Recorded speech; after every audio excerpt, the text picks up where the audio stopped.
तो regular SIP के बारे में तो आपने सुना होगा, लेकिन ये फ्लेक्सी एसआईपी क्या है?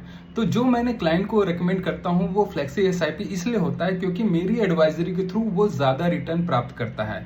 लेट्स से कि डाउन मार्केट में मैं उससे ज़्यादा इन्वेस्ट करवाऊंगा, और अगर हाई मार्केट है, बुल मार्केट है, तो मैं उससे कम इन्वेस्ट कराऊंगा। इससे ये फर्क होता है कि जो ऑन एन एवरेज जो रेगुलर एसआईपी में जो रिटर्न आता है, लेट से 12 से 15%, वो फ्लेक्सी एसआईपी में 18 से 20% का डिफरेंस आता है। तो ये जो बीच का 3 से 5% का जो डिफरेंस है, वो over the long period, over the 20 years का अगर मैं एसआईपी मान के चलूँ तो बहुत बड़ा एक डिफरेंशिएट कर सकता है। और कांट यू बिलीव, ये करीबन 1 करोड़ तक का डिफरेंस हो सकता है, और it is based on your investment amount.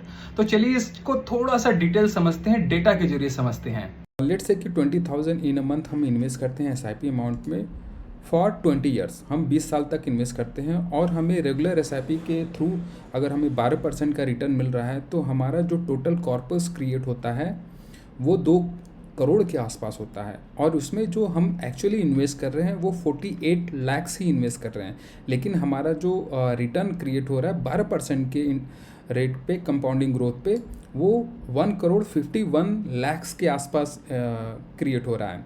But जो मैं फ्लेक्सी एसआईपी की बात कर रहा हूँ कि कहाँ पे 2 से 4% के डिफरेंस में आपका अमाउंट कैसे डबल होता है।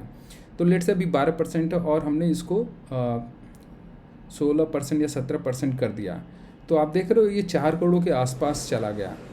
तो यही एक फ्लेक्सी एसआईपी का कंपाउंडिंग ग्रोथ है, जो कि एज अ फाइनेंशियल एडवाइज़र मेरा ये काम है कि मैं अपने क्लाइंट को बेस्ट से बेस्ट रिटर्न दिलाऊँ through my personalize advisory services.